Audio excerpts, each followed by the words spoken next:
Hello, everyone. Welcome to the Wanderers podcast. Um, I'm co-hosting today as Jared from Midnight Lab, and I am here with. Retro Loneliness or Nick, whoever from Twitch or wherever the fuck you guys know me from. Heck yeah. And there's a lot of ground to cover today. Um, so we may as well get barreling into the new releases.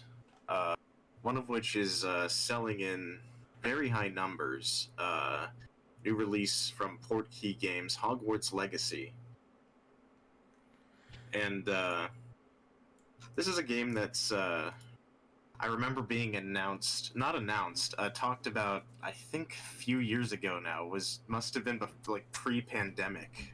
There was like rumors of a Harry Potter MMO, and it ended up being screen grabs from like pre-alphas of Hogwarts Legacy, which is now fully released. It was like a novel concept at the time, but now we have another open world action RPG game out.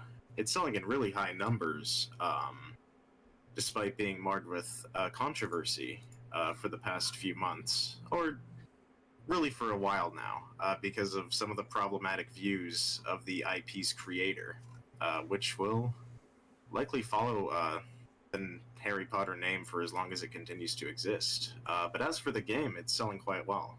Do you have anything to say about this retro? Yeah, I think it seems like the people who made the game actually gave a shit about it, and it's awesome because the quality stands out. It's faithful to the according to like PC Mag, like that what they're saying about it is that like it's detailed and it's faithful to like the universe. The voice work is great. The combat is awesome, and there's a lot of customization options. Plus, it's actually Steam Deck verified. So if you wanted to, you could fuck off and with your Steam Deck and play it wherever you want. Um, That's cool. yeah, what's awesome about it, I think, is because I've seen the gameplay. It's like very flashy, and it almost looks like it's stupid to compare it to this game still to this day, but it's like the best way to like get it in people's heads who haven't played or seen the gameplay. It's like very like Dark Souls like in terms of like dodging and rolling and like the overall mechanics. Because like you overall, since you're not using like melee weapons, you're using mostly just your wand. The game relies on you making different spells of sorts to kind of deal with characters and like their own magic, which I think is pretty cool. Plus, the customization is satisfying because it lets you choose. It's basically like Destiny in terms of like the customization, or like again, or like Elden Ring, and that's the most recent example. But it like if you really like fuck with like a coat or like a pair of like Tims you pick up along the way, you could like transmogrify or basically like keep the same like high level item you have that looks ugly as shit, and then just give it a fresh coat of paint to make it look like those fresh set of Tims that you originally picked up before that were lower level. um I think it's great. I mean, it's really the I don't know what do you think about that, bro? um, well, I've been looking at just a few things, like just about the game mechanically. And it looks fun. It looks like it aims to provide like a whimsical wizard experience, and it seems on the general consensus to be delivering that. There does appear to be, I think it says here, 23 equipable spells and 7 additional spells from Gaming Intel and IGN, which I've heard a couple people be critical about the low amount of spells in a entirely single-player wizard-based game.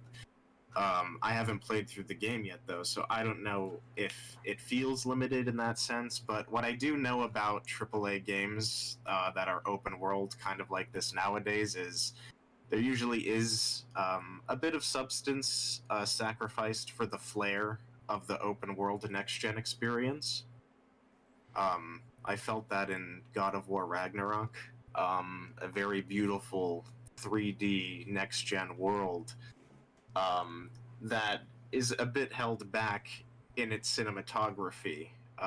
It's a bit stiff at times because of the over-the-shoulder camera angle they go with, and a bit marred down when trying to seem cinematic at all times and needing frequent loading points and trying to artificially inject those with like a bunch of crevices you need to squeeze through. So I feel like, based on what I'm looking at, this game might have some of that too, which isn't something to be super critical of, but just to be aware of in the modern era of really flashy open world AAA titles. It's a saturated genre. But that's just how I feel about it. About the open world you're talking about? The genre? Yeah, I definitely see that. It's I think it's harder for people to justify like buying like single player games nowadays with the with like multiplayer games always most I feel like they always dominate the sphere nowadays. But Yeah. like the single player games that exist, like people have to justify playing them based on the amount of hours they can put in, because like especially with prices going up, like like nowadays the standard for like current gen consoles, current gen being PS5, and then the new Xbox Series X, and then PC will remain PC as always, but like because these two giants, PlayStation and Xbox, have moved up to the next level, or like sorry, the current level from PS4 and blah blah blah, like the games are now $70 instead of 60 on regular, not like deluxe editions. Well, like for example the Harry Potter game, to bring it back to the Harry Potter game, is like $80 like deluxe, so it's like $10 more without taxes in American dollars. And to play a game, to justify paying like 70 smackers for a game like that, it seems like worth it. Whereas if you were, unless your game is like really really really fucking good, then it like people would justify playing it for the sake of how good it is despite the price tag. So like one could look at the like Dead Space, the new one that came out. I finally got to play it, and you got to see it, Jared. So, and it's like pretty sweet, pretty awesome. And to compare it to like some of the other games that are like linear, like they're not for everyone. Plus like again, like it's just about the price. Like you really gotta like nail down your game if your linear game is gonna sell well. But otherwise, open world is like the way to go to justify buying $70. Yeah. And then, I suppose if I see more about the game later on, I might say more about it later. But one last thing about Hogwarts Legacy is, I'm just glad that single player, high priority titles that have a lot of eyes on them, like this one, when they sell really well, it's a good thing, I think, overall. Separated from its IP and just like for a gaming industry standard, I think every excuse to continue making big budget single player games is a good thing. In what feels like a landscape of people trying to replicate an automated multiplayer experience, that can just kind of generate revenue. So, good stuff when a single player game sells well. Yeah, I really fuck with it. I mean, I'm definitely gonna try to get it myself and play it. It's gonna be fun. I know a lot of my peers already in my circles who play it. Like it takes it takes place like before. It's actually a prequel to like if we're going off the movies, it's a prequel to the movies. It does look like they're taking a lot of like it looks comparable to the movies in a lot of places, just like on a surface level. Yeah, like it says it stars in like the late 1990s, which is kind of like around the time those, I don't know. That's actually I take that back. It's like around that same time, right? Like when Harry Potter first started with the first one. 1990s? Early 1990s, maybe. Because Oh, 19th century, 1890s. Oh, this game takes place in the 1890s? Allegedly. Well, yeah, then it is a prequel, which is kind of cool because when you start off, to give some people the context of what happens in the very beginning, like you are invited, you're this like character you create, right? And you're invited to the Hogwarts, but you're invited as a fifth year transfer student. So you get like a fast track magical education from like one of the notable characters from the series called Professor Fig. So that's really cool. I mean, a lot of enthusiasts, I feel, for the when it comes to the Harry Potter series will recognize who I'm talking about. I'm not much of a Harry Potter nerd myself, but like if me playing this game, and if I enjoy playing this game, it'll probably bring me a lot closer to the series. What I would be most curious about is how they flesh out um, a lot of what the Harry Potter universe lacks in detail, that they would have to fill in the gaps with it being an observable, explorable place. You mean like the castle itself, like the Yeah, academy? like they have to think of every minor detail that you would encounter in scene transitions in movies and books. Yeah, that's true. Yeah, it says that according to PC Mag that it's like there's like stone sentinels. There are frog-like beasts called Dug bogs. Dark wizards and goblins are around the castle grounds, and so like it's kind of like it's almost like when I read that, it almost sounds like you're just hanging out, and then it's like Pokemon, where some random asshole's like, "Hey, fight me!" So, and then like apparently the castle itself has a lot of like puzzles that you have to what is it, solve using the magic you learn. So it's, I mean, although there is not as much spells, I do think that maybe they're just like focusing on those major spells to that way to keep the game like balanced or like not oversaturated. Hmm. I mean, because it's like, especially because it's an action game. Like even in Elden Ring, when you have the ability to use magic, you only can put down like 7 or 8 spells in your inventory at once. So, yeah, I don't know. It's yeah, that's me for Harry Potter. I mean, looks cool, looks solid, good reviews across the board with a couple outliers. Looking forward to hopefully like it actually like I mean, I don't know, maybe a fucking sequel will come out and it'll do the game even like the franchise even more justice.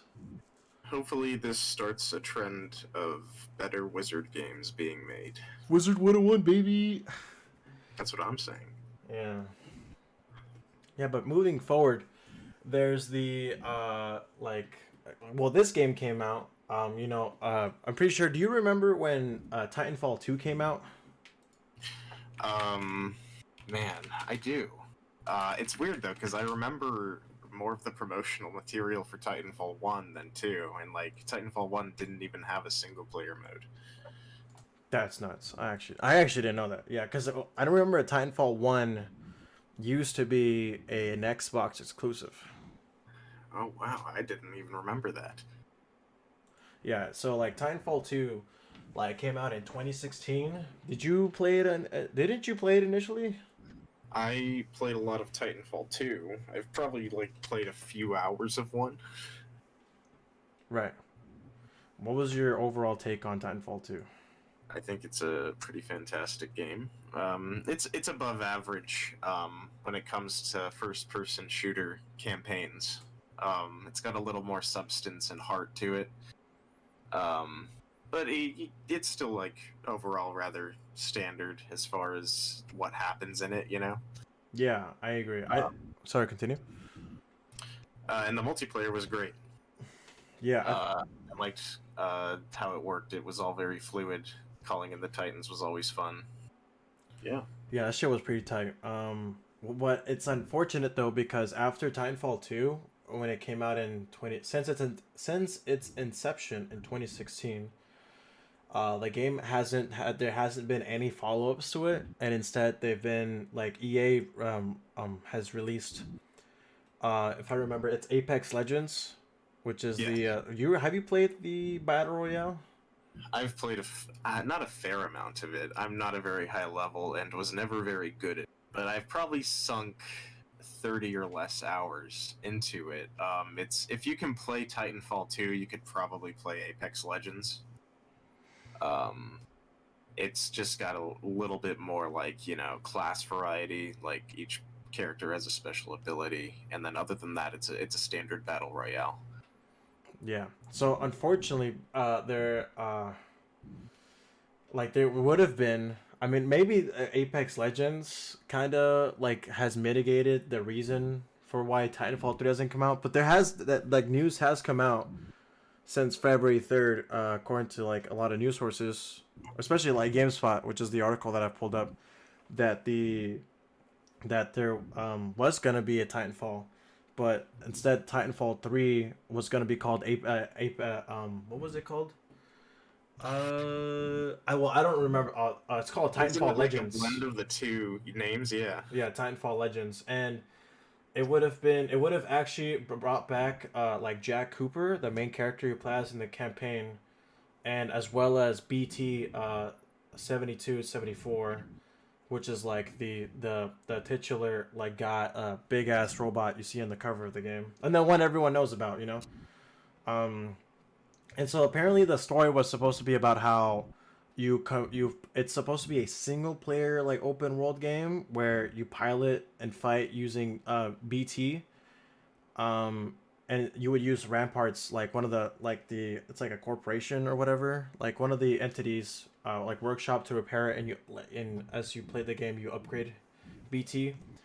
But like with all the stuff that's been going on with Apex Legends making so much money, like the game has just been scrapped, unfortunately, and I think it's a shame. I really had a lot of memorable experiences. I really enjoyed the. I think the campaign is definitely above average from what you see in your conventional first person shooter. Mhm. Um, I really dug the multiplayer. I think Titanfall 1 kinda, I would like to say they pioneered the wall running, because I believe it was in production before Call of Duty Advanced Warfare. And fuck man, I am running out of words as fast as I speak them. But then holy shit. But yeah, I would love the Titanfall 3. Well, yeah, it's a shame that this isn't being explored more, because there's clearly there was never any negative like association or press surrounding it, other than just what marred the release of the first game. It only got better from there. So I don't know. It's just kind of sad to see that it's like not going to get another release now. But I don't know. I still think it might happen in the future. Hopefully. Yeah. And then there's also the fact that, I mean, with other like the sad things to learn about is that the beloved PlayStation Plus collection is gonna go away after May 9th. So you're by PS Plus collection, you mean those games that are included as a PlayStation Plus subscriber, right? You basically get like access to a library. Yeah, they're essentially like games that you could like see from the collection, and you Hmm. could just like you could add them to your library and then download them at any time. The games like notable games.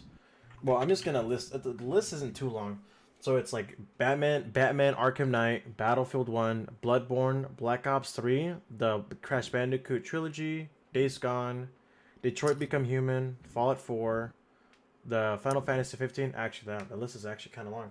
God of War, Infamous Second Son, Monster Hunter World, Mortal Kombat 10, Ratchet and Clank, The Last Guardian, The Last of Us remastered, not the remake, remastered. Remastered, yeah. Yeah, big difference. Big difference. Resident Evil 7, Biohazard, Uncharted 4, and Until Dawn. Yeah. Um, I wonder why they're doing this. I see. Yeah. Looks like it's going away of May 9th of this year. So yeah, so according to PlayStation on a blog post, they said that we also wanted, oh sorry, in a quote, we also wanted to provide an update on the PS Plus collection that has been offered as a benefit to PlayStation members on PlayStation 5 since 2020. On May 9th, the PlayStation Plus collection will no longer be offered. If you haven't redeemed the titles in this collection yet, you can still do so until May 9th, which will enable you to access those titles even after the date for as long as you remain a PlayStation Plus member. End quote. So it seems that like even though they're getting rid of the collection, you are still that like those games are still gonna remain in your library. You just have to never delete them from your system. No, you could delete them from your from your memory. They'll just remain in your library. Oh, you still have them in your library. Yeah, they're just They're yours. just no longer available to claim. Yeah, so like if you make a new account, I see. after May 9th, or if you were to finally get a PS5 after May 9th, you wouldn't be able to get a get the collection. yeah, the conditions we live in now are going to be a thing of the past. Okay. I mean, I feel like it made sense because the PlayStation when did the PS5 come out? Like 2020? I think 21. Well, I think it's been 2 years now. It's been out. well, so essentially like almost towards like the latter half or latter end of the whole COVID-19 epidemic, right? So and around that time, like scalpers were also insane on the amount of games. I mean, on the amount of systems that like were being sold. Like they would just scoop up all of them, so no one had the access to them. And the Yeah. amount of games that were natively PS5 just weren't available yet. So during this transitionary period, I feel like the PlayStation Plus collection was Provided that. was provided to help mitigate for those who are willing to switch over to PlayStation who have no games. Yeah, it's also like a fair incentive to get like the PlayStation 5 because of look at these games you have access to right away. And that was one of the selling points when they originally revealed the system. That's right. But yeah, I see what you're saying though. It makes sense. It's a bit of a shame, but I guess if you know in advance, you're fine. And I guess all of these games are getting older now. Yeah. What are some of the games that notable on the list that you actually like enjoyed a lot? Oh, let's see what's the biggest shame that is gonna be going away. I don't think losing out on Batman Arkham Knight is the worst thing in the world. I think we'll be fine. Battlefield 1 is a great game, but I think released in 2016 or 17. And as an online service, I don't think they would want to be the first game to promote multiplayer functionality with, being from a generation ago. It's still very popular today, though. Like, I've still managed to get into, like, full lobbies. I'm glad. That's good. Yeah. Bloodborne, they shouldn't not take away, because that is still, despite their, like, branching out of IPs and stuff and beginning to release their exclusives on PC, that has not happened with Bloodborne, nor have they unveiled any plans to. It is still a very PlayStation experience.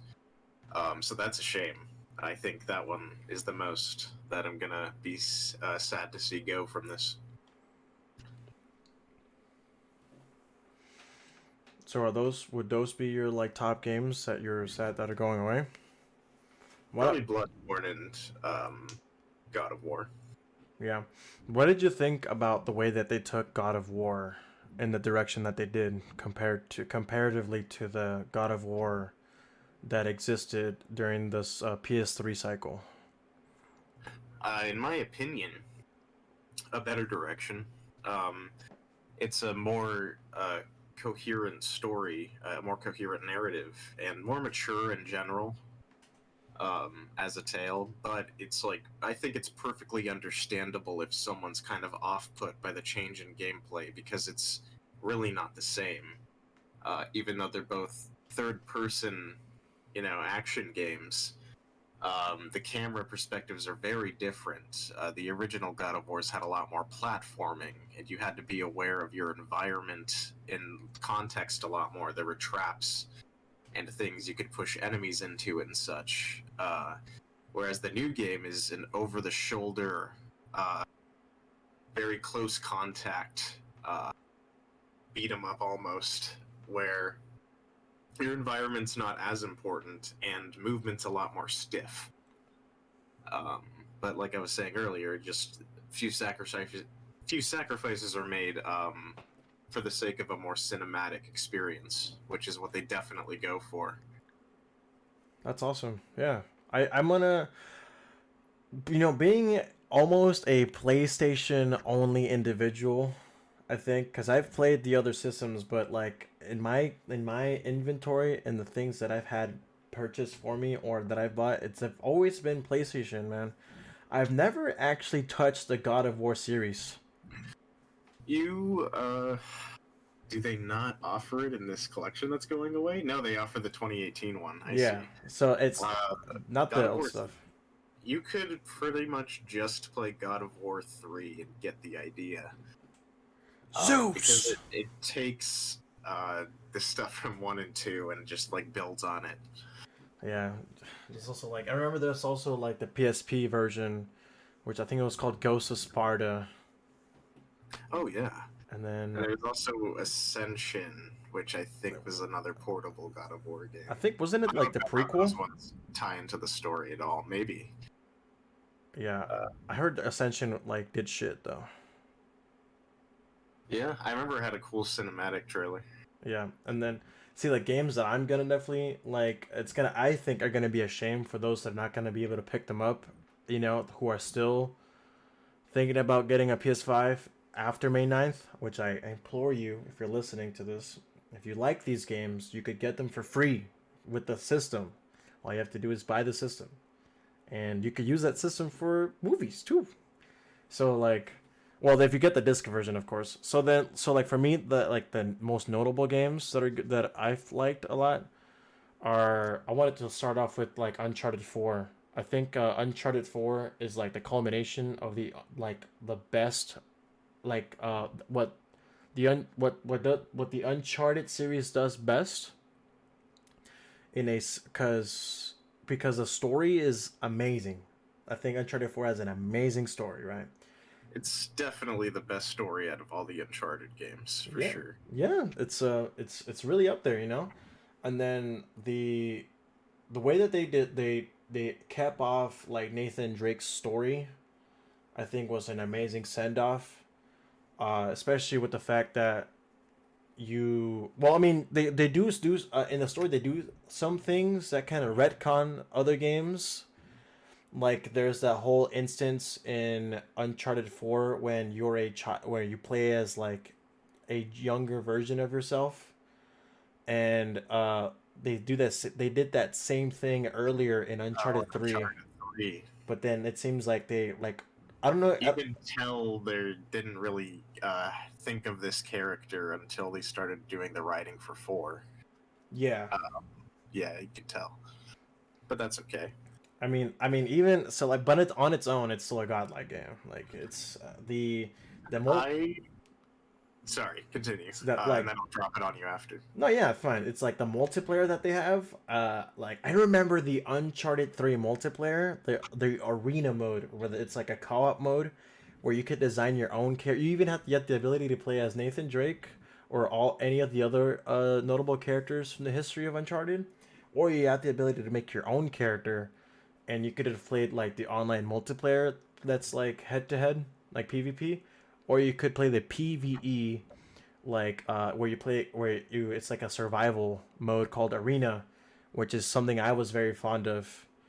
And then they brought it back in Uncharted 4.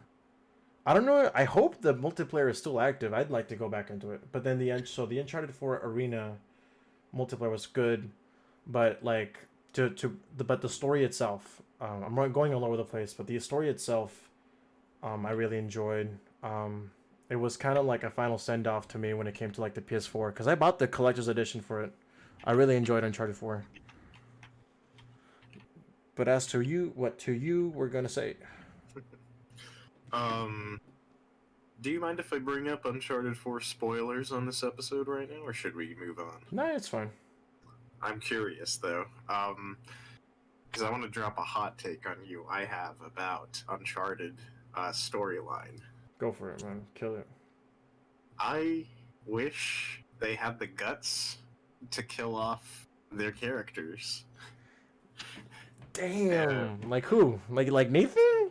Because I feel like they set that up multiple times thematically in multiple games and do not follow through. Maybe a little bit in part to like the kind of cheeky action movie trope, which I think is okay if that's what they're going for. But do you remember in 3?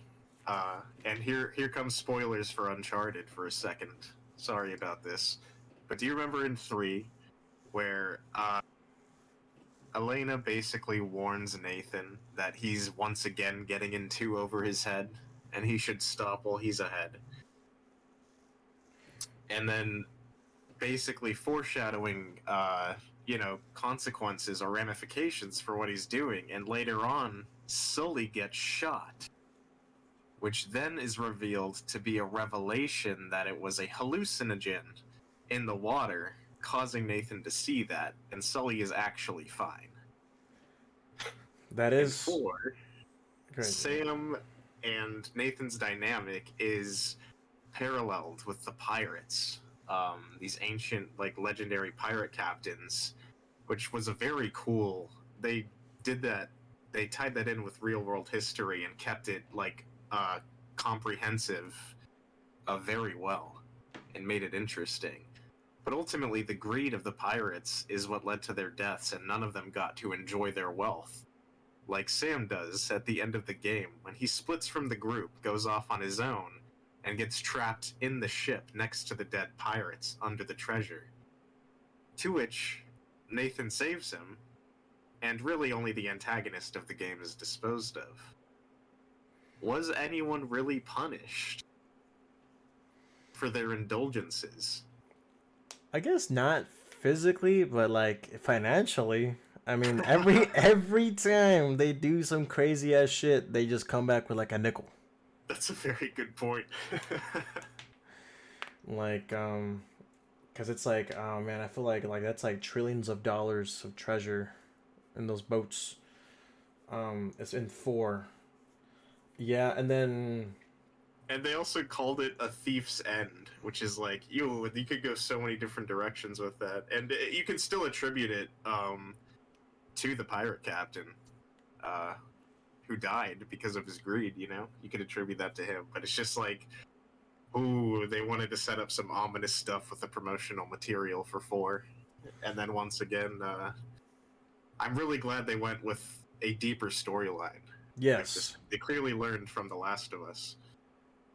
Yeah. 4 was a lot darker than like the past 3 games. It was. And it had a lot less like cringy quips, I would say. I'm in the camp where I don't understand how Uncharted 1 got a sequel, but I'm very happy it did. But Uncharted 1 is nigh unplayable after playing 4. No, it's not. A great example of seeing how, artists can progress over time. Yeah, going back, playing 1 is definitely dated. It's really weird. Like, you have to equip the grenade like a gun. Yeah. Among other things. The graphics aren't there. And I think that's the reason why there were so many quips.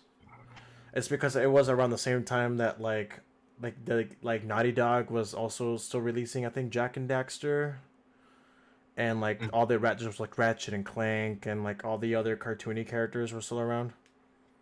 Because those guys are known for like that. Absolutely. Yeah. And then, go for it. Well, I was gonna transition, but if you had anything else to say. Oh yeah, I was gonna, cause I don't know. It's like I'm really bummed out about the whole collection going away. Cause the other game to me besides, Well, there's two more games, right? There's Infamous Second Son and Battlefield One. My Ooh. I really enjoyed going before diving into Battlefield One. Infamous Second Son is essentially like the third game in the Infamous series, but it's not related to the main character of the first two games. Did you play the first two Infamous games? I did not, but I did play Second Son. Yeah. What did you? So in the first two games, you play as this character called Cole McGrath, and what the system that's the notable like mechanic that they use in the first two games that carries into Infamous Second Son is like the whole system behind the like good and evil. Like you do like if you punch someone, you get bad karma. Like the karma system. That's what it was called. Yes. Um, and in the second game, you depending on the path you take, you can either learn if you're bad, you learn like your basic abilities like electricity, so you could shoot like lightning bolts among other things. And then there's like ice if you go good, and then you learn like I think it's napalm if you go like bad. And then in an Infamous Second Son, they bring back the karma system, but instead like the powers are more varied, where it's like you can have the ability to you have access to all of them regardless of your reputation. It's Oh, just you had to target. I remember you had to target different areas, like if you wanted to do lethal or non-lethal attacks.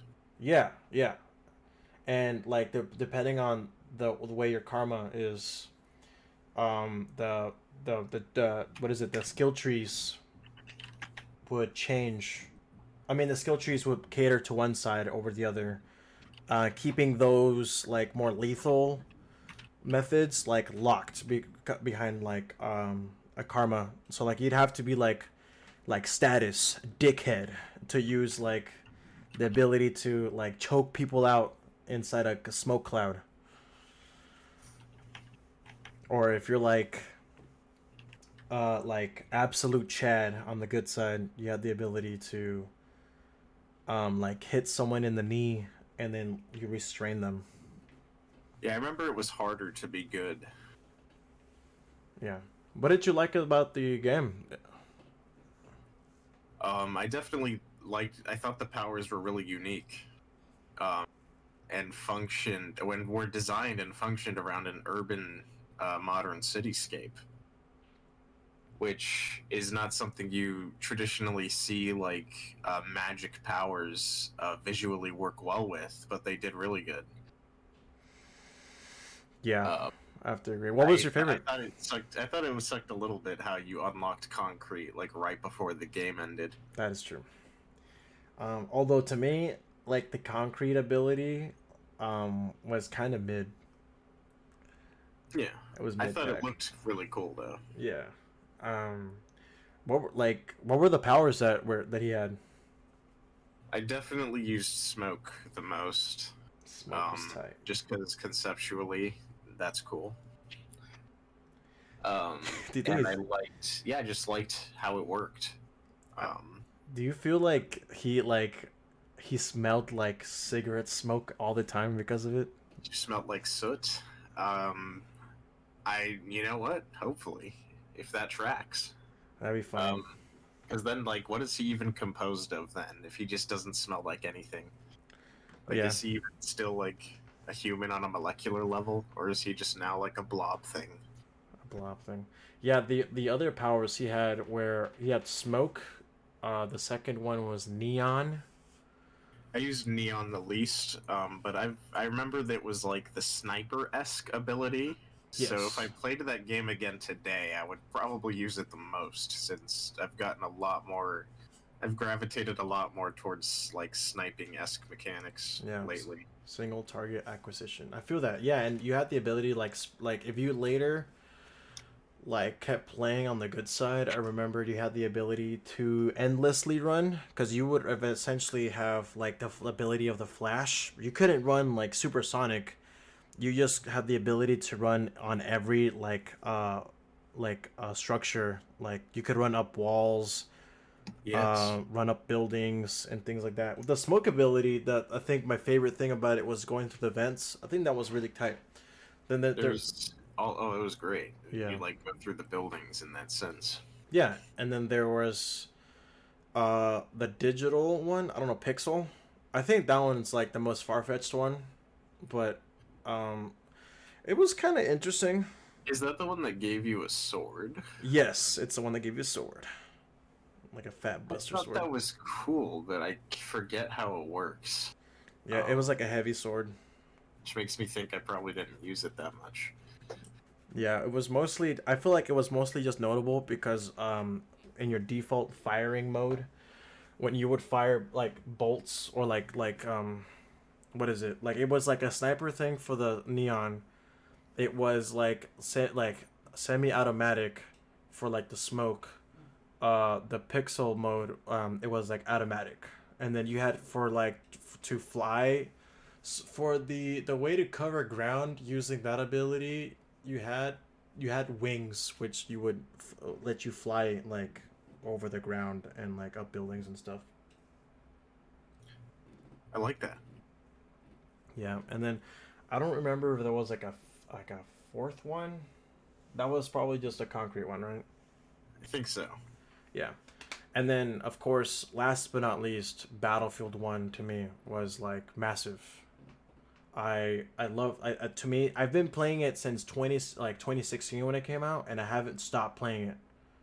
Like to this day, like I still like, especially because of the PS Plus collection. I'm so glad it became available digitally, because just recently I gave a copy, my PlayStation 4 copy of the game, to my friend for him to play, so we played together. I love it. Like Battlefield 1's amazing. The atmosphere. I mean, we talked about Battlefield before on the series on the podcast, but Battlefield 1 has like the best atmosphere. Like when I played it with my friend Robert, he was like appalled to really experience the atmosphere of how brutal and cruel it was to fight in that game. It like, to him it almost felt like realistic. Uh, it was authentic. The sound design's amazing. The maps are very memorable. The Some people might complain about the weapons, about like the spread, but I really enjoyed it.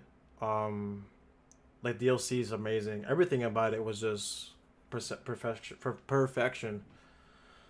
Uh, it's a shame because with the PlayStation Plus collection going away, to cap things off on this specific topic, you would lose the ability to pick up the like Battlefield 1 and like join the fold among other people that have already picked it up recently because of the PS Plus collection and playing it.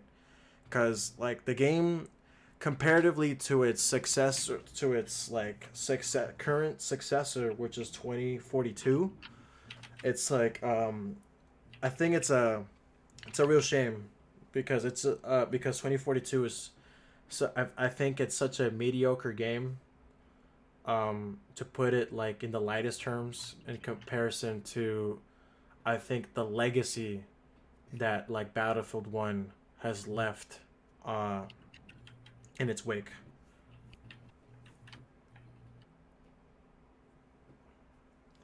So, I mean, yeah, got that collection, bro. I agree. I mean, I'll never forget my time with one. Um, Atmospheric is putting it lightly. How come? Well, but I mean, that's how atmospheric it is.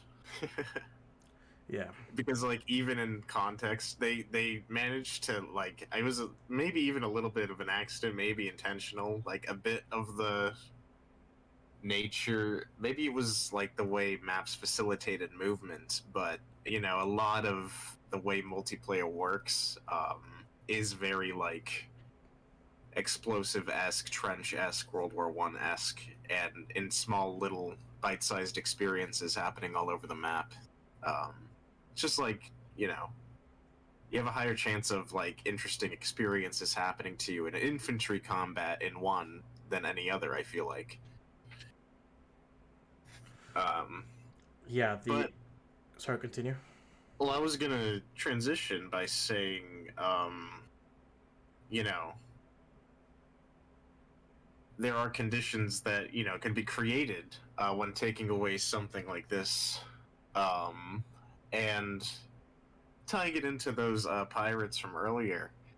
Um, I wanted to talk a little bit about piracy when it comes to video games specifically, or even movies, a little bit, in the vein of entertainment, but also uh, just by bringing this up, um, entertainment and art get called into question over their inherent value. Now, do you think a situation like this, like taking away the PS Plus collection, do you think that is grounds enough for maybe someone to start pirating these games? I think if they've seen the gameplay for like any of these games, and well, I don't know how good they'd be willing to, how much trouble they'd be willing to like jailbreak their PlayStations to get these games. But if they really enjoyed these games and were available on PC, if it is too much to if it really would break the bank to get these games, I definitely think it's justified to like to pirate them. Fuck, dude. Like Uncharted 4 deserves to be played by everyone. Um, I really, if I mean Fallout 4, I feel already gets pirated like crazy, and maybe Resident Evil 7 too. Yeah. Um, what's interesting is like there can be a lot of different perspectives about it, but I think inherently it can't always be a bad thing. Because some devs even use piracy as a method of promotion for their game. I don't have any examples off my belt, but I know not every developer is opposed to the idea of their work being pirated for one reason or another, whether it's region availability or just promotion. Maybe they do something like cute in the pirated version and like add like a special screen that like calls you out or something like that. But yeah, it can't always be a bad thing, right? Well, you know what's funny about that is that there is actually like people that are will like devs themselves who are willing to like who are okay with it. Like for example, the people who behind like Hotline Miami says Mm-hmm. that the bugs like the first they like according to Polygon like the headline says like bugs in pirated copies of his game worse to me than losing money. So like it just to show that the game they have so much pride in their game that they're willing to like they don't give a shit about how much they make rather than like how like the craft. um According to like Torrent Freak, um like they are helping out people on Pirate Bay to like get to for them to download the game. And it's the game that what is it, the game it released in 2012. It's like the hit piece cult classic now, like Hotline Miami, which was awarded uh at it I don't know a 10 out of 10 on Eurogamer, and then it has at that time an 86 on Metacritic. The Very developer, good game. yeah, godlike. It's so good, everything about it. I love Jacket. He's my I want to get him as a costume for Halloween. But fuck, dude, I'm not running I'm running on not too much sleep. But I would like to say that pirating is something I think is justified on all accounts because I think when the internet is there, it should be used. Uh, Mm-hmm. how do I put it? There is cases where it goes beyond video games, of course. Like for example, like people would use it for movies, shows. To me as a person, I'd rather, if I was someone that was on board with like the games that are being pirated or like the shows or movies. I although it would suck for like for the studio to lose money, I'd rather it get into the hands of as many people as possible at any price range, even free, as with the fact that that IP that IP is now like in their minds, like in the consumer, in the mind of the consumer, because they pirated it, so that means they liked it enough to do that, Exactly. and they'll be willing to pay money later on if they want it, if they really feel like it, for like for example, if they really like The Last of Us or like Netflix or PlayStation or fucking hell a PC, like if they really like it, they'll eventually pay money to support the developers or to officially have the game. I'd Uh, hope so. And I do think I don't have any statistics on me, but just from talking to people that, participate in that, use the internet a lot, and just experience of me being on the internet just the past like 12 years, it's most people that do consistently pirate content do that and support the work in other ways. Or even uh, what I've done before is pirated something, gotten rid of it, and then purchased it later. Even if it's like something I already completed, if I just like couldn't afford it at the time, but it was calling to me that hard, and it would bring me joy or solace or whatever to play it right then, I would do that. And if it's a solid enough experience, yes, support them later on. It's the least one could do. And I think it's pretty obvious when it would be harmful. Um, and the average person is proud, like, if you always look at the top pirated stuff, it's always the new releases in theaters and the new games that just released and such, AAA money. But yeah, it's always going to be there. yeah, I think the another way that like piracy is like justified. Well, I think, I mean, I've to me is like I'm sail the seven seas. That is the retro loneliness stance. Like go on any, like, I mean, of course it is up to the listener, to like take it upon themselves to do that and do so in a way that won't brick your computer or system, right? But if you're smart enough to do it, please go ahead. Um, that like there's like for example textbooks with school. Like we're both college students right now, both me, Jared, and Retro or Nicholas, uh, and like they're fucking mad expensive, man. And like for example, I already owe the school like $700 fucking dollars, like for like tuition, like that Yeah. is something that's gonna burn a hole. That's like currently simmering a hole in my wallet. And to like buy like the expensive as books, like for the classes that I already had to pay for, I think it's kind of like just another like a kick in the nuts. And for that same reason, I think like pirating is awesome because it's like all of this like knowledge that you would have to like pay twice for because you're paying for the class, which comes with the professor, and then you have to pay again, which is kind of like a tax for the book. Like you don't even have to do that anymore. Like that stuff is just available to you for Yeah. free. Playing off of that, piracy is perfect for things that are like artificially scarce or artificially inflated to a ridiculous extent, like things like college textbooks. To which, like, I can attest to that. A lot of people that run the courses themselves, professors, faculty, and even just administrators in the college will sometimes send out resources. If there's a cheaper way to get the book, and it's not the bookstore, they're gonna try to direct you to a cheaper way of getting it.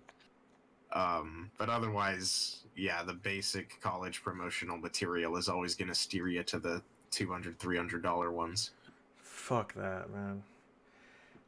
And then like with like bringing it back to like the stuff that we usually talk about, like movies and video games, like when it comes like due to the streaming wars kind of plateauing at this point with Mm-hmm. things like Paramount Plus, HBO Max, Like you got fucking Netflix, like you got Hulu, even like other like more fringe, like we're not fringe but less talked about like streaming services. Like you have Peacock, fucking Bane Sports, like all those subscription based model storefronts, whatever you call them, like that give you permission or the ability to watch these shows in your region. If you were to really want to watch all of those shows, it would cost you like more than what it used to cost you to just get cable. And I think that's like kind of backwards to what um streaming used to be like. Streaming was used as an alternative to cut ties with cable because it was cheaper and it was way more accessible. And now it's now it's like on that same like heel or note that like cable was on. Like it's like the, what is it called, like the shoes on the other foot or something like that. Something like that, yeah. But yeah, you guys get what I'm saying. And it's a shame because like you'll see things. I remember when like the Community, the Parks and Rec, and like what was the other one? Parks and Rec, The Office. Mm-hmm. Like those three were on Netflix, and among other shows that I really liked. And then like what is it, like only Parks and Rec is left, and maybe Community, but like The Office left for Peacock. And I remember when the media, or like at least social media, buzzed around that because it's like, oh, now I have to get like another streaming service, and that's only like continued as a trend.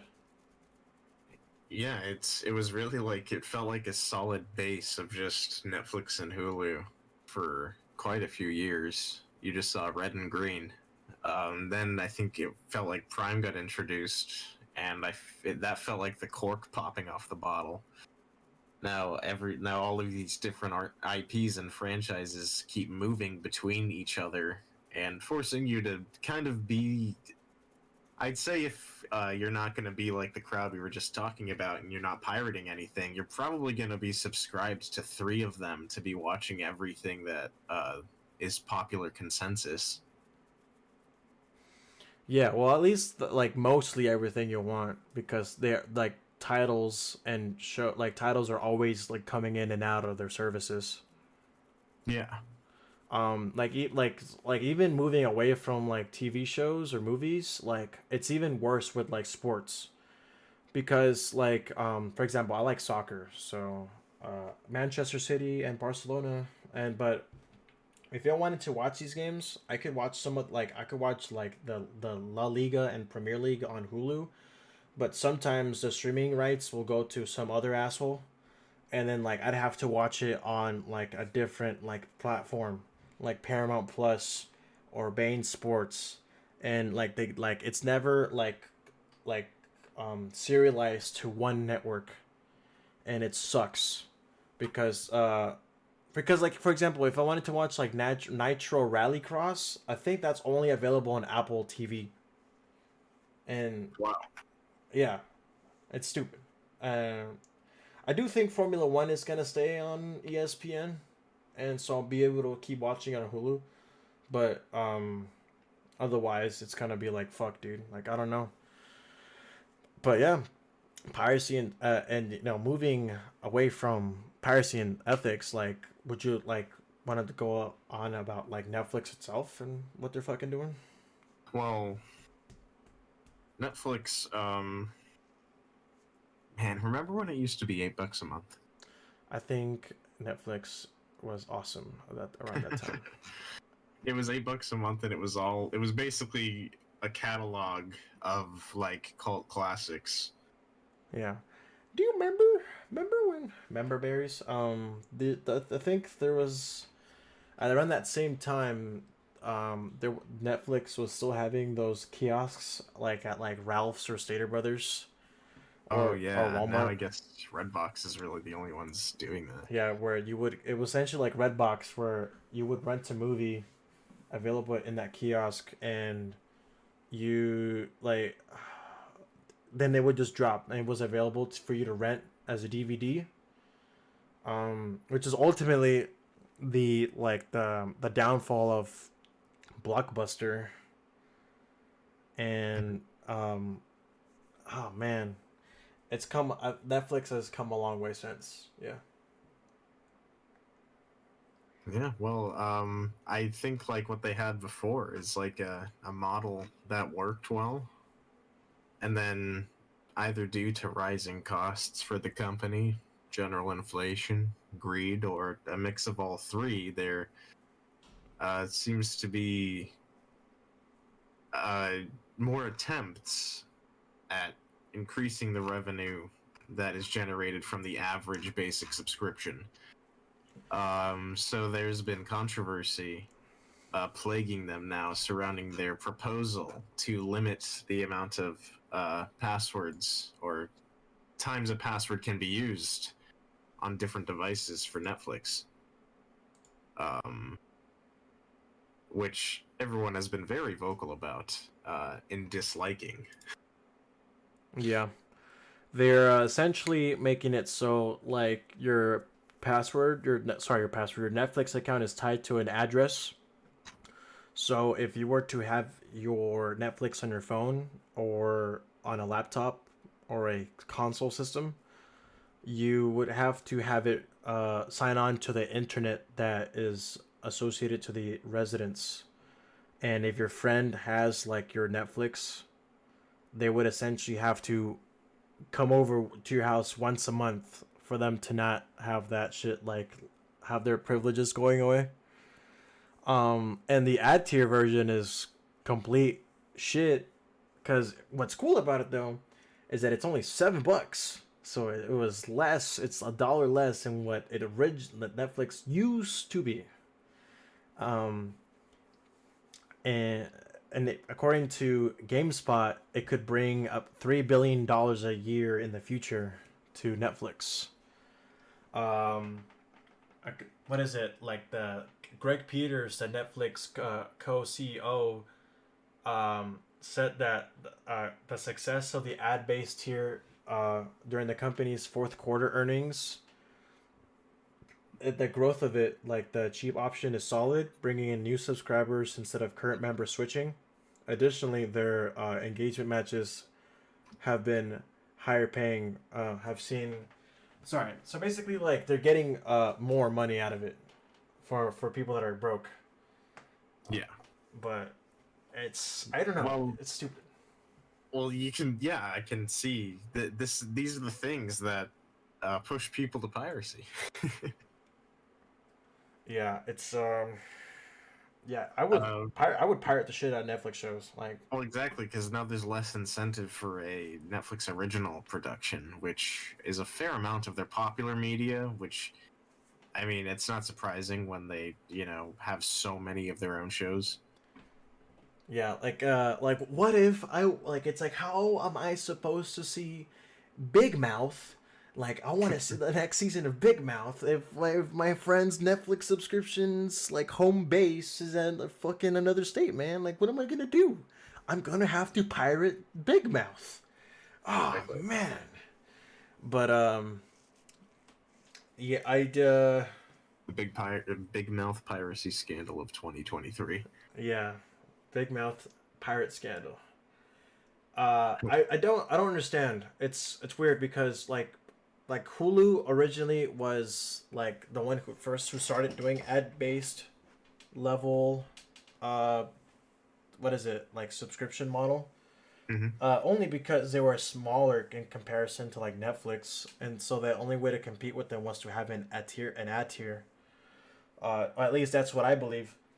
And then like Netflix was still always like the like at the head of the curve because they didn't have ads. Like the whole point of like streaming was to get away from advertisement in the first place. Like I believe like Netflix like when they first like had commercials or like the promotional material, like that was one of their talking points was about the fact that you could get away from commercials. Yeah, and the return, you know, ads find a way. They adapt. They always do. It's a real shame. Plus the password sharing I thought was like I think a very cool incentive for like people to have that subscription. Because what if people they copay for a subscription model, a subscription for Netflix? Because that's some of the things I've been saying. Exactly. Like, why not lean into it and like add features? If you have multiple people on one account, and that incentivizes people to kind of pool their money together for a Netflix subscription, or like you could have just a little bit get charged from each person that's using it, and like let's say how like in Discord you get additional features by paying a little bit more that enhance your experience. You could maybe, if there's a lot of people sharing an account, and spend a little more money, now you get access to like the ability to watch stuff in like a virtual room or something. Maybe developing more on the digital media that you're forced to navigate to find the content you want to watch. Maybe add a little bit more to it than just um, preview screens that start playing everything before you even get the chance to start reading the description. So yeah, to do that. See, unfortunately, just like with like video game developers, whenever when you Jared, you say a good idea, it seems like if they were to hear this in a board meeting, they'd be like, that is a good idea. We should not implement this. It's a good idea. It's not profitable enough. Yeah, it's not profitable enough. We gotta squeeze every dollar out of your miserable existence. And I don't know, it sucks, man. Like, I don't know. Like, why? Why? Well, I think it's rolled out. I don't know if it's rolled out in America yet. But there's clear vocal backlash, a clear online presence of severe backlash to the point where they delayed doing it. So it's not like they're unaware, and it's not like the collective society is unaware. But I guess, are they going to get away with it? Let's see. Probably. Yeah.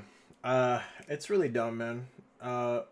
But I mean, to cap off, do you have any final thoughts on that Netflix stuff? Like, what's your how's Netflix gonna revolve around your life from now on? Um. Well, I haven't really been following any of the Netflix originals lately.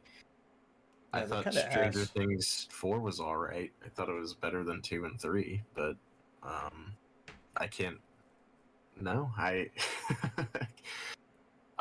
They canceled Inside Job, which is like a show I would have stayed subscribed to see through. Um, but no. Yeah, and it seems like the final season of Stranger Things is coming out, and they're gonna finish the show after that. The I wonder Witcher, if each episode's gonna be an hour and a half like last time. hopefully, I mean, make it worth my money.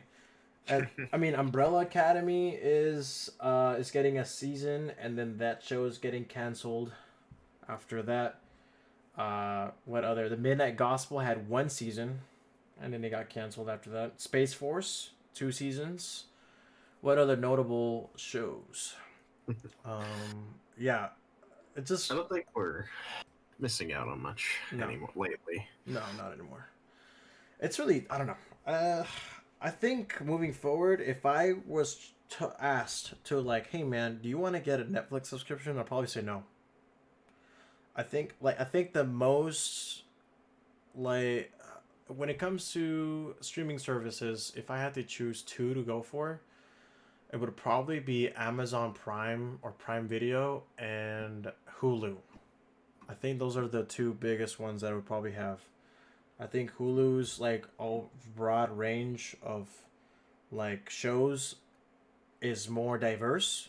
Plus, they have anime that they have invested a lot into the anime part of their service. Plus, unlike Netflix, Hulu has the ability, of course, at a higher tier, which costs more, you have the ability to see live sports, or you could record sports as well. Oh, So, like in Hulu, I have the ability to watch the Lakers games, Formula One races. I could watch sometimes the Manchester City games or the Barcelona games, which are when it comes to sports, like Netflix has none of that. well, there you go. Yeah. Is there a but and Hulu also has Rick and Morty, right? Um, but unfortunately, it seems like the show is going to have a very different route moving forward, like in the latter half of this year. Are you? Would you be happening? Would you happen to be referring to the conditions the co-creator of the show has found himself in? Probably, I gotta really see that. I mean, like for example, Adult Swim stated in an official post on Twitter saying that it has ended its association with Justin Roiland, and it Mm. will, but Rick and Morty will continue, and the talented and dedicated crew are hard at work on season 7. Uh, what is has Justin Roiland been like a? I mean, do you feel like Justin Roiland has had a big impact on the show? I think he had a lot of impact on its inception. Um, because well, the titular characters are based off of crude sketches he made in a crude animation he made, really.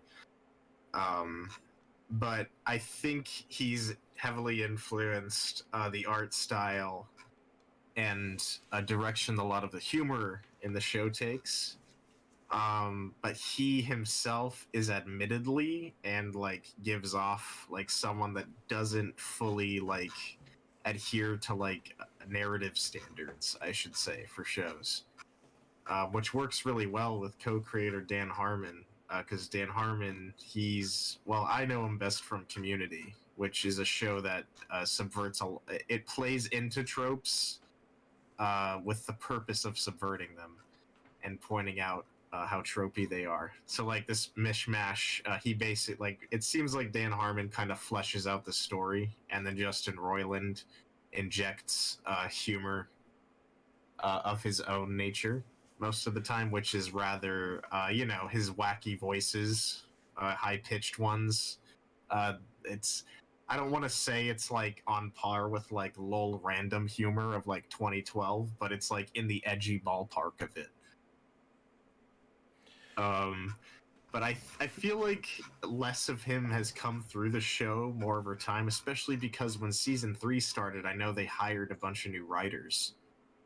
So I don't think this is a show that like is gonna die without Justin Roiland, but he does voice most of the cast. Yes, he does. It's especially the main two titular characters, Rick and Morty. Uh, Justin Roiland has also co-created like Squanch Games and Solar Opposites, Yes. and then he also helped co-found, which has helped. Was it the game called High on Life? Mm-hmm. Where the entire time all you ever hear is his fucking voice because all the guns you use are sentient. Um, I mean, Well, it's yeah, I mean, yeah, and he helped found like Squanch Games too conceptually, which he is now also separated from. So he's like covering ground here in the entertainment industry as a whole, uh, and being separated from all of it all at once. Which I think I'm not super interested to see what happens to him. I am interested to see how this much content that was associated with him is going to adjust. how I'm so? curious to see the creative ways people are going to try and adjust for that. Well, Yeah, like we were saying, they need a new Rick and Morty. How are they going to do that while also pretending like that's not something that happened for the sake of the show to continue? How is like Squanch Games gonna look now without him being a part of them? You know, yeah. it's It's just time will tell. it's a shame because he was charged on January 12th, according to GameSpot. I quote, Royland was charged on January 12th with felony domestic violence in Orange County, California. Royland pleaded not guilty to the incident, which includes one felony count of domestic battery with corporal injury and one felony count of false imprisonment Did, by did you say menace. did you say 2012? No, by January 12th. Oh, January 12th. Yeah. Oh, here's the thing. Yeah, this was news a few weeks ago, but these charges, I believe he was charged in 2020 for this, Really? and it's now just being revealed. Oh wow. Yeah, I I didn't know about that. Yeah, he was charged in 2020 with one count of domestic battery with corporal injury and one count of false imprisonment by menace, violence, fraud, or deceit. Yeah, I was gonna say that. No, you're That's right. crazy. And then he was arrested and released on a $50,000 bond in August of that year, and then arraigned in October 2020 with a protective order filled in October 2020. Royland appeared in court on January 12th for a pretrial hearing. The court will reconvene on April 27th. Okay, so yeah, so he still needs to go to trial for all this. Yeah. But yeah, it's being discovered now. So I'd like there's probably a few people who knew about this already. Yeah, Dan Harmon is gonna continue like spearheading the show. Um, I have no doubt. We'll see how it goes. It's never like it's a unique show. But like its interest for me has waned over time. But I am curious to see how it's going to adjust with this. It's definitely gonna shake it up at a fundamental level. yeah, I can't wait for Dan Harmon because I think the funniest thing that I heard from Dan Harmon like taking over was that apparently Dan Harmon has like this history of adding like incest level, like incest like episodes to the shows he's worked on. I've heard of that. I haven't seen like any proof from anyone that this is Dan's idea every time, but there is a theme of incest being the root of jokes in many Rick and Morty episodes, which it is an American like nuclear family based story. Which is like, I mean, if you're gonna make incest jokes, it's probably gonna be in an adult comedy that stars a family. But also, people are like, this is a bit frequent. Yeah, it's almost like, hey man, are you trying to tell us something? Yeah. But Yeah. we'll see. Dan Harmon does interesting things sometimes, I think. He himself had controversy years back, which I think he handled pretty well, and is why like he isn't as aggressively separated from things now. But I think like when he was a showrunner on Community, he was basically advancing on one of the writers, and she rejected him, and he didn't like that, so he kind of like made life a little worse for her.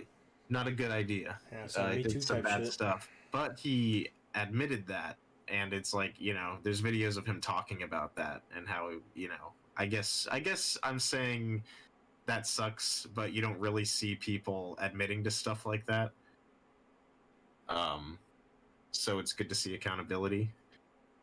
So I don't know. I guess the only way one would have to see the outcome of the trial, and if he's proven to be innocent, he would have to be just as apologetic. But the signs aren't looking good for him. No, there's also But like text that Royland like that came out where yeah, Royland. You wanna clarify on what Royland texts are? I am not going to go into detail, but I will say, without, I can't say this is all 100% true, factual, but there are many sources that track with each other, that track with timelines that you can look up right now, that pretty much show him saying gross things to young women.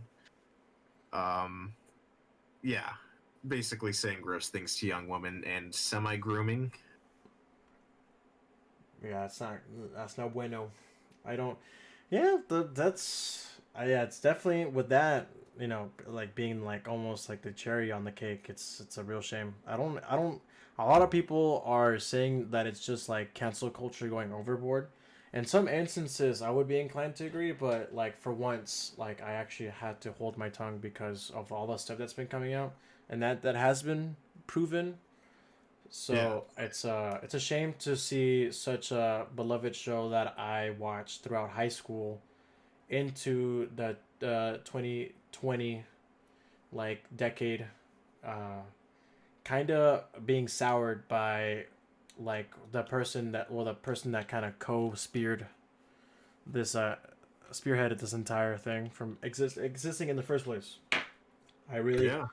I don't know, I always like enjoyed the Rick and Morty show, although like I do understand that for some, even maybe you as well, Jared, the show, the quality of the writing has kind of fallen off. Oh, Yeah. I agree. I think they tried a lot harder in season 6 than in previous, like the past since 3. And they've established a new series villain from this point forward, which is kind of funny because they just set a new status quo basically, and now they need a new status quo for their voice actor. yeah, they're probably like, I think my. What are your theories? How do you think they're gonna do it? I don't know. That's the thing. It's a show that doesn't always take itself super seriously, so they should and could have fun with it and try to make light of a shitty situation. Maybe alternate voice actors for Rick and Morty. Maybe make inject a joke into the show about why their voices are slightly different now.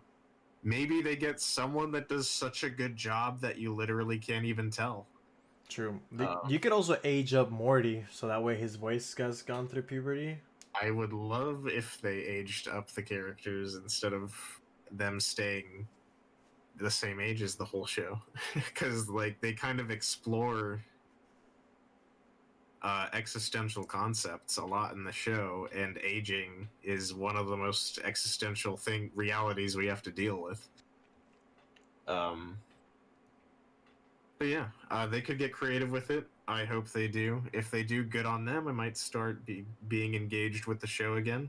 Um, but you know, if it fails, it fails. They had a good run, pretty much dominating every smoke shop for the past 5 years. It's Rick Yeah. and Morty merch. Get your Rick and Morty THC cart, baby.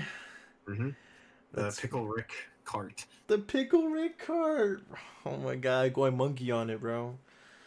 But yeah, I mean, oh well. Although that show might be put on someone's backlog, there's also new shows that are releasing, right? Or coming back. Yeah. What's your opinion on? Well, speaking of sci-fi, have you ever seen Futurama or been into it? I've seen Futurama. I know like my favorite character or the most notable character to me is probably Bender from the show, who's kind Mm-hmm. of like the gag character, like how Family Guy has like Brian or American Dad has the fucking the alien guy. There's Like the comedic relief that's also a little more nuanced. yeah. So essentially, Bender is my favorite one. But what about like Futurama? Is like what like are they coming back? You said. It's being revived after previously being a show that had a full conclusion. Um, and I think it's gonna happen on Hulu, Awesome. which I can't confirm, but I think it implies Hulu assisted in resurrecting the show. Yeah, it's usually when a network picks up a show, they're the ones who carry it on their platform. Mm-hmm. But I think overall it's a good thing. But then it's, you know, it's acting as a continuation when in all likelihood it's going to be a new thing. We're in a new era. Humor evolves over time, and so does writing styles in terms of, you know, being the most dominant one in media. But, you know, you can't predict how a show's going to go. But it's exciting nonetheless, you know? Yeah, how do you think the style? What kind of style was the writing that? Oh, sorry. What kind of style of writing did Futurama have before? Futurama, like, well, you know, it could be attributed in the humor department to The Simpsons. Um, but I think uh, it's a little more wacky in a good way, in a way that I think the titular character of Futurama does a good job of providing like a foil for the audience in the face of whatever sci-fi stuff they're showing on screen. And every character is usually consistently funny. That's just my opinion. Um, but I really like it when the range of characters can make me laugh as opposed to just the comedic relief ones. And as a show, it was tight most of the time. Like most concepts were made sense for the show. Most of the jokes were solid. It was always an interesting adventure they were going on, and a few episodes had a lot of heart that like still stick with me. But you know, like I was talking about in I think a couple episodes ago with like Last of Us getting a sequel and such things like that with wrapped up narratives that already kind of leave you with an implied conclusion. Does this need to happen? Probably not.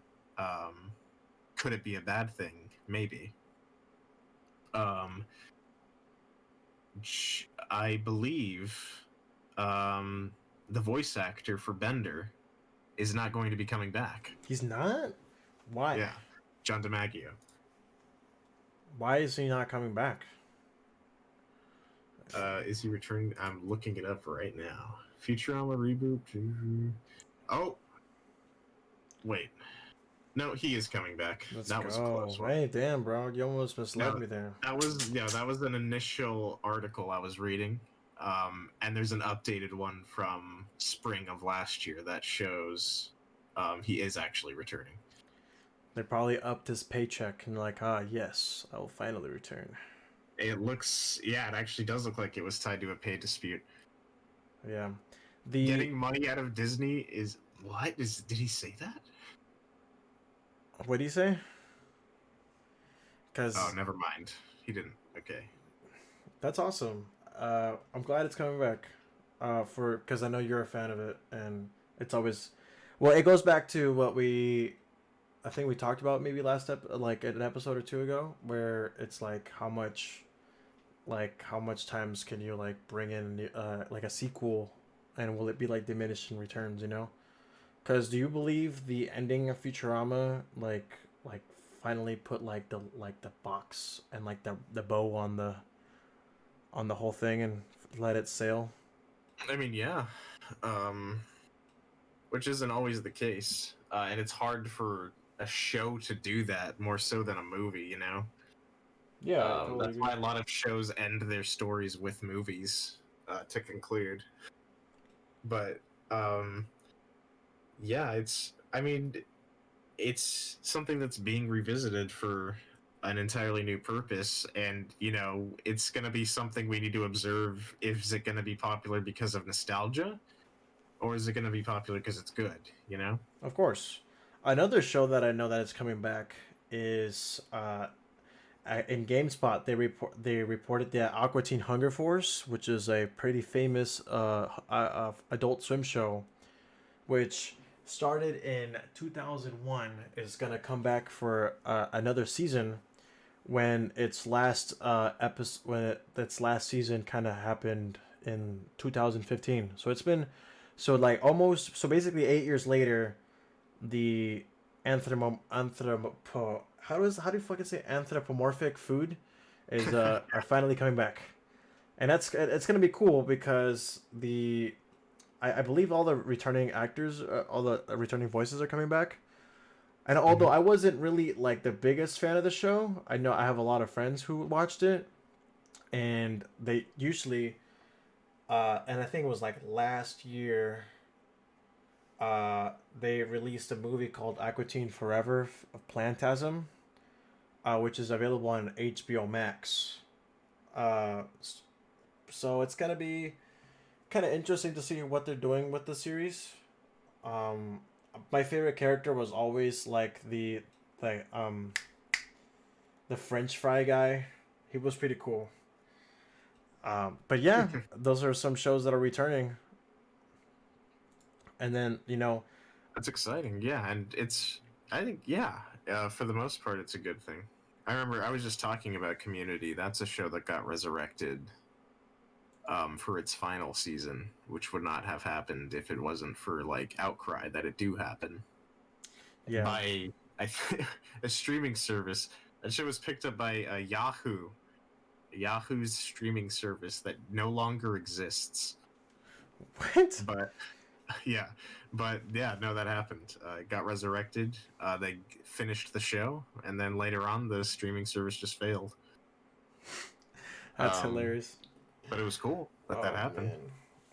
And then the last but not least on the list of topics, they're apparently doing away with the entire DC cinematic universe. They're starting fresh. They are. They are. Apparently, apparently our homeboy, person with the real life superpower of domestic assault, Ezra Miller, is gonna stay on board with the Flash, which seems to already have finished filming.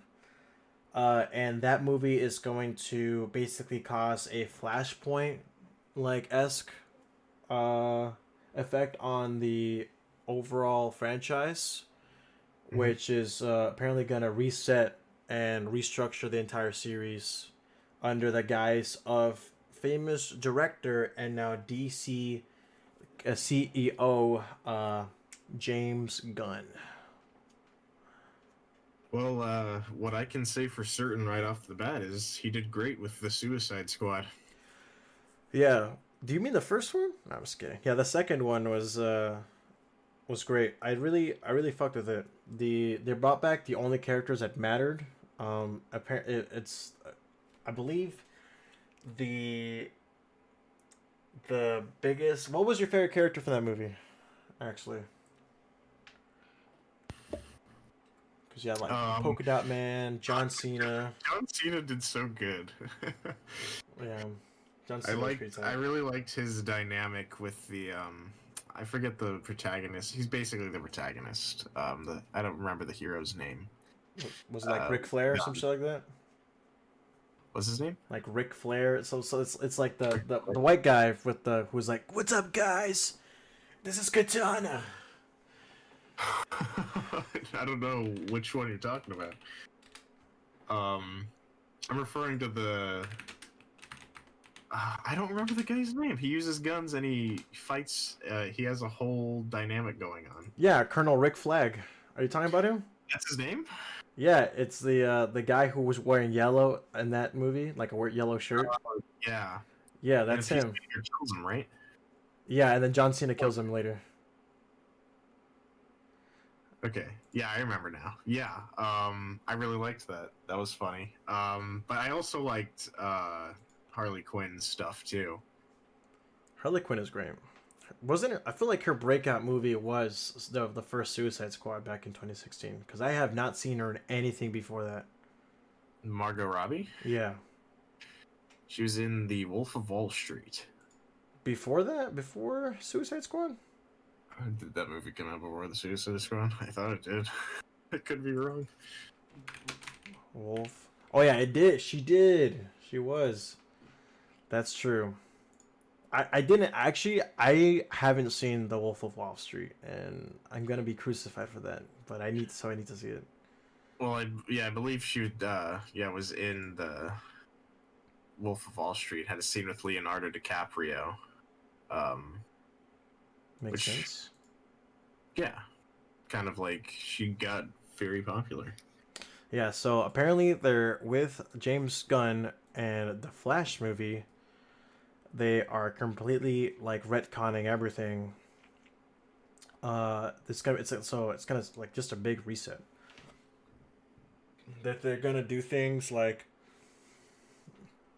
So according to uh, James Gunn.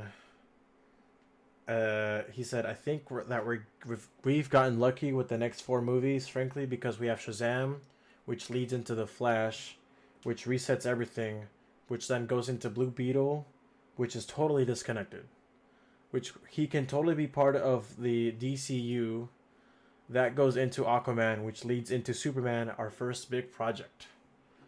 So, the way I so on the TV side of things, they're gonna release a show called Creature Commandos, uh, which is an animated show. You were gonna say something? So are they going to reset everything using the Flash? Yes, everything. Like, That makes sense. yeah. I mean, I would. I mean, because although I'm kind of a Snyder apologist with the Snyder Cut movie, the whole thing is a mess, man. The whole thing. Like it was like the last Justice League movie, like the Snyder Cut version of it. It was kind of like just a band-aid on on the gunshot wound, I cause see.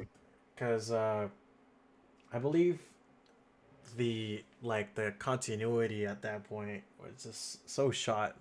It was terrible, and there was no they didn't give enough character development to like any of the characters. I think it was all like very shoehorned and developed. I think due as a response to like at that time, like because of Marvel, like on that hot streak with like the Avengers and like Thanos and all that.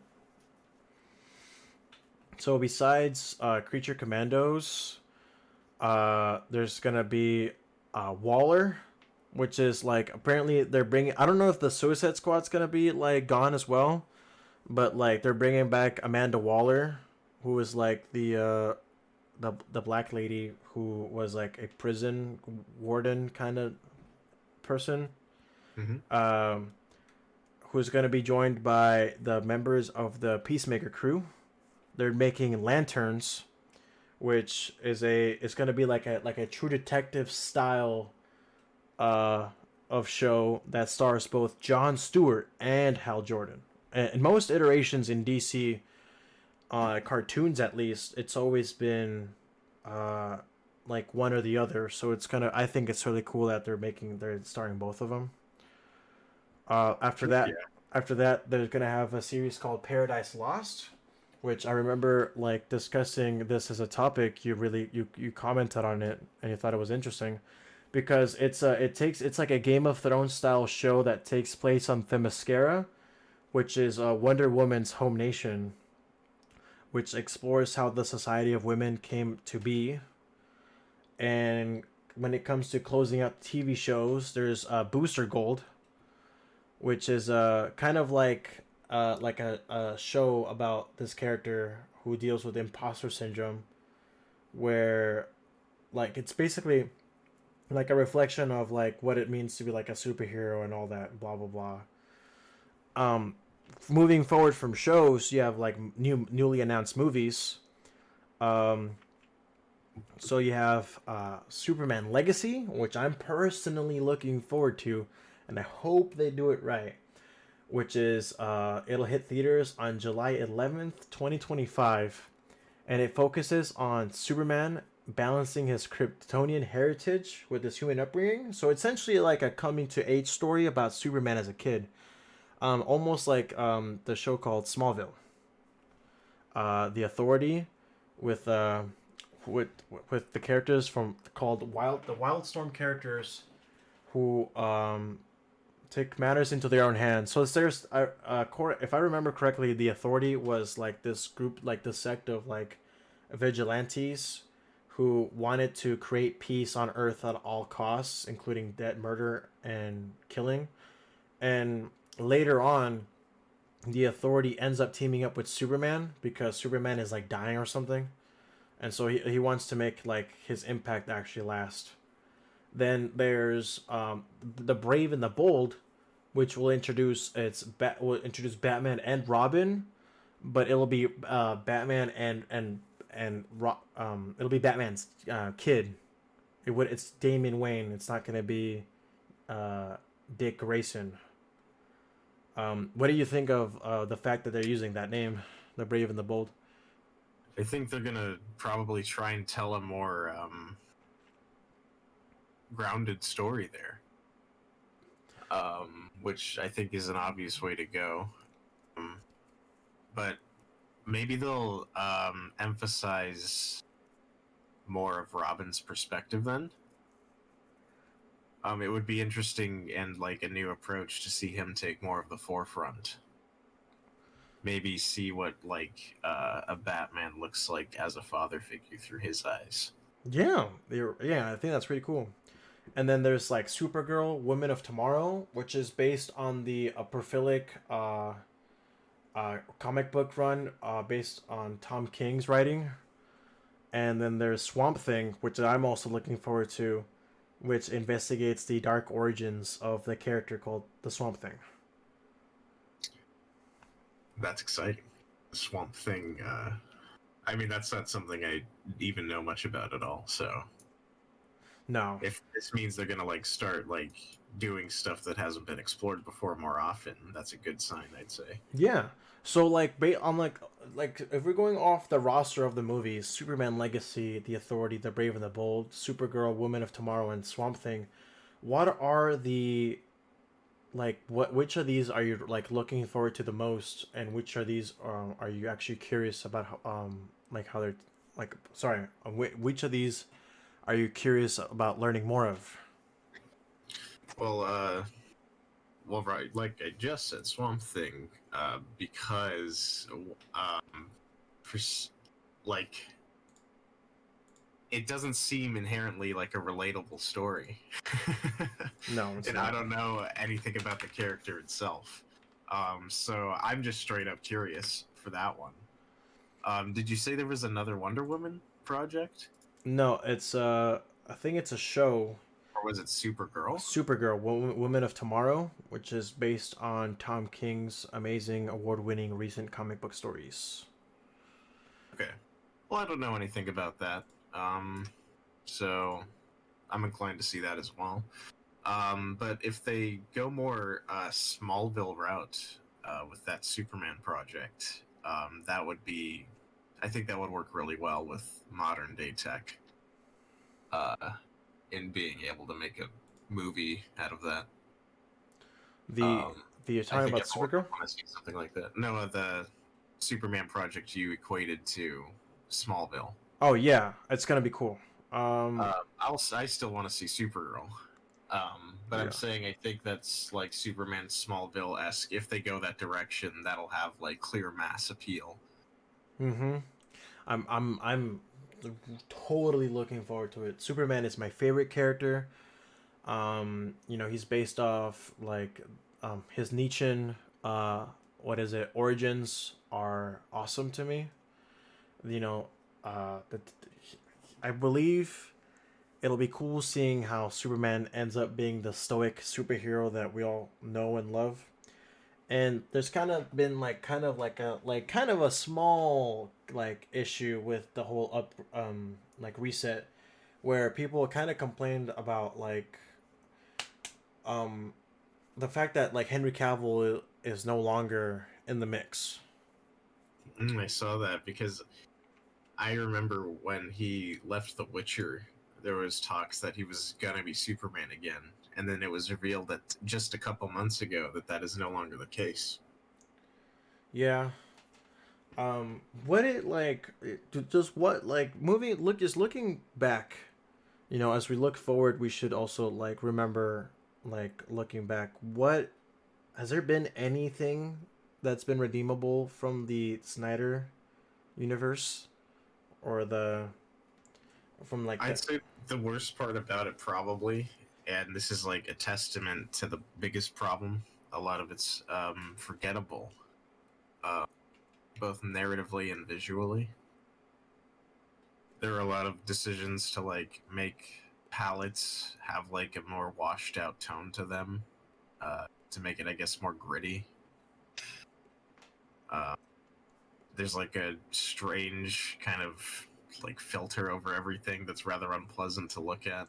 Um, and I just don't remember. I've seen almost all of these movies, and I don't remember many of the plots. Um, I remember Justice League not making any sense. How so? I didn't understand. Like it feel like there it was like, oh god, here's this problem. Here's an invented solution that Batman just came up with. Um, or like, oh, I was thinking of Batman v Superman, but with Justice League as well, there was a lot of awkwardness. I just feel like in the exchanges, the humor was really flat. Doomsday looked like gum. That's funny. And I don't know. I still enjoyed the action sequences most of the time. It was good popcorn in that sense. Yeah. Not boring, but definitely forgettable. Yeah, I believe the only movies that I remember seeing and remembering is probably the first Wonder Woman, Shazam. I actually completely skipped Batman versus Superman, and I only saw the Snyder cut of the Justice League movie. I actually haven't seen the Snyder cut of the Justice League. So. It's all right. It's not bad. It fixes a lot of the wrongs, but again, I did like Wonder Woman and Shazam a lot as well. Shazam was I tight. should say. Yeah, I think they're gonna keep Zachary Levi as Shazam.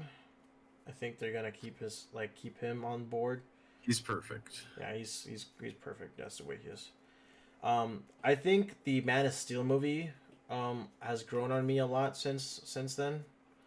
I used to be on like the hater train because I grew up on Superman Returns, which starred Brandon Routh and that one, what is that one disgraced actor? Oh, Kevin Spacey. It starred Kevin Spacey and Brandon Routh as Superman and Lex Luthor. And the story was it's kind of dated, but it basically is a direct sequel to the old school Superman movies from the 80s or 90s. And I really fucked with it. I thought it was really cool.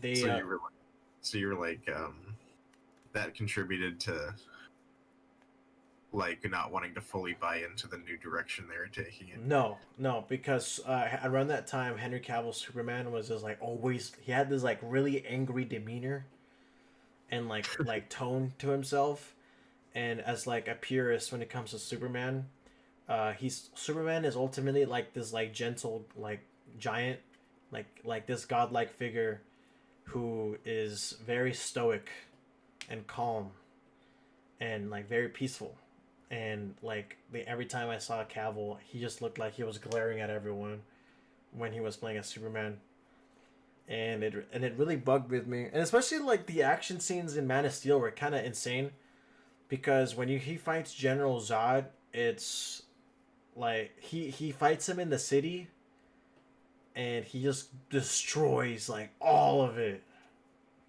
And, yeah, and it's so like needless or pointless to do that, but it was kind of like, because Superman would have eventually made him fight. He would have fought him somewhere else. Although I think that's what the whole point of the plot was, like testing the resolve of Superman's like don't kill people kind of policy is. And I don't know, fucking. It's just they tried to take it different directions and never succeeded in fleshing those directions out. Like they wanted, I guess, a grittier take once in a while, or like they would try and say things about justice, but fail to deliver a full message. That was also a problem in Batman v Superman.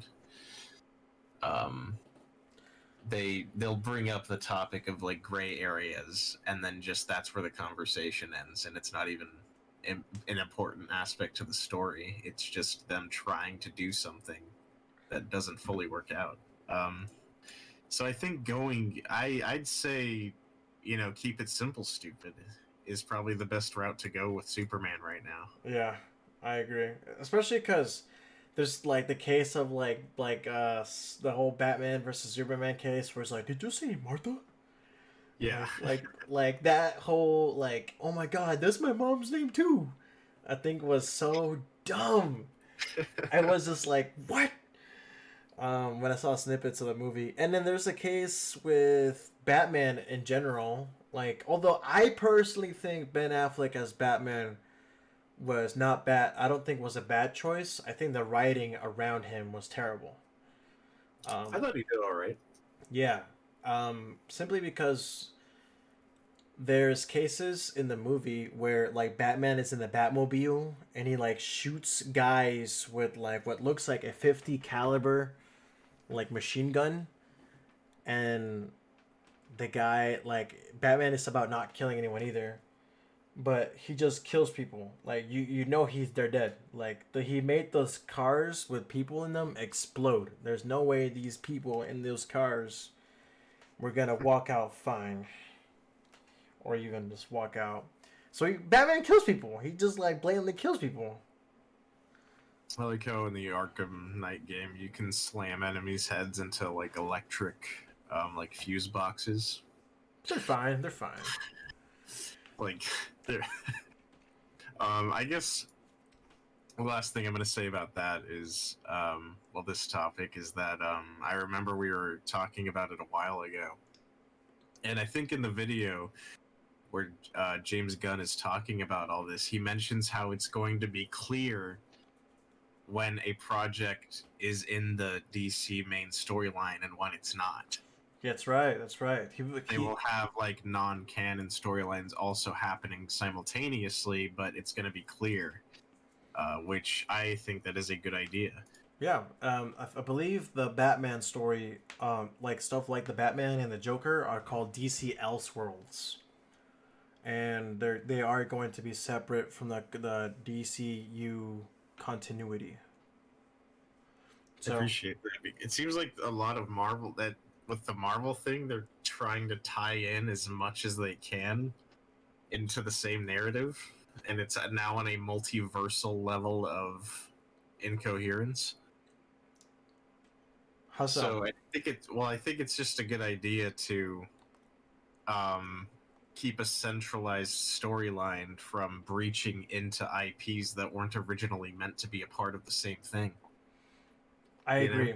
I think the biggest problem right now with Disney, if we were to do the whole Marvel versus DC thing again, DC like Marvel, as of now is mediocre. Like I'm gonna be flat out. Like the new Ant-Man like movie like has like reviews, and it's already sitting at a 55 on like I think Metacritic or Rotten Tomatoes. I think it's Rotten Tomatoes. Just on the review side, not the viewer side. And I believe like on GameSpot it got like a 5, and like a 7 on IGN. You guys could fact check me that, dear listener. But I don't know. It's like the all of the characters that they're trying to add into Marvel, like in the comic book continuity, have always been there. And there's so many characters that are gone now because like they're basically tied to the actor. So like you can't really bring back Iron Man without Tony Stark, because if they did, the amount of the fallout would be like insanity. You can if he's from a different timeline. See, I mean, yeah. See, there's no stakes. There's no stakes in the Marvel universe, cinematic universe now, because everything is like time based. Multiversal, yeah. Yeah. And if a character dies, you can follow a different version of him that a different actor plays. That could also be canon in the MCU one day if they decide to add, portals. Yeah, kind of a cop out. It's the Spider-Man thing. It's very cool to see these beloved characters together, but you have to there's a little bit of disbelief we all have to agree on to fully enjoy it. Yeah, and after a while, like it gets harder to do that because of so much like inconsistencies. Like Yeah. I don't know. I can't enjoy Marvel movies anymore. Like we talked about Marvel burnout as well. So seeing uh like DC like be like, all right guys, like we had our losing streak, okay, but we're not the Cowboys anymore. Okay, we're gonna get our shit together. We're gonna keep it straight and narrow, and everything is gonna be part of each other. Whereas Marvel, like they're because they're still going off the same so quote unquote continuity, like they can't like reset because everything has been built off the first Iron Man movie. Uh, Mm-hmm. and like, but It's it's so true. they can't do things that like would require Iron Man and Captain America to be there. So like for example, like the Illuminati can't be there like in its full like extent, yeah, would be the right word, because I remember, I think it involved Reed Richards, Professor X, Namor, um, the guy from Inhumans, and Iron Man, and Doctor. I believe it was also Doctor Strange. And but you can't really do that because like they're dead. Hmm. Yeah. Well. Yeah. There's restructuring that needs to be done at some point. And this is like, I don't know. I guess it's like kind of DC's like final chance to like impress um everyone. Which signs are looking good. The last couple, the most recent movies are better than what's come before. Uh, But yeah, this has been. I feel like we're at the end of our run here. Thank you guys for coming by and listening and sticking by and listening all the way through. We're very tired from life right now, so you guys can probably hear that, but not to worry. We're life goes on, and new episodes will be coming out, and we'll be better. We'll be in better shape next time. This has been um, the Retro Loneliness. You could check me out on Twitch or Instagram and any other respective like link that you will see available. And you could definitely check out Jared over at Midlet Labs. He has an entourage of videos available for all to see. And you could also New check. video, well, um, not in production, but new Amnesia games coming out, and that's kind of what the channel was originally built on. So new Yeah, stuff soon, probably. and new stuff soon. Keep on the lookout. Otherwise, you're more than welcome to check out his Instagram. Will be linked down below, where you could check out his other side projects, where like his book narration. Is there any? Would you like to talk about that? Um, as always, I suppose I should have done it in my intro, but I make audiobooks as well. They're tied to the link in my bio, which is in the description. Of course. So yeah, thank you for coming by to the Wondrous Podcast. I'll catch you guys later. Goodbye.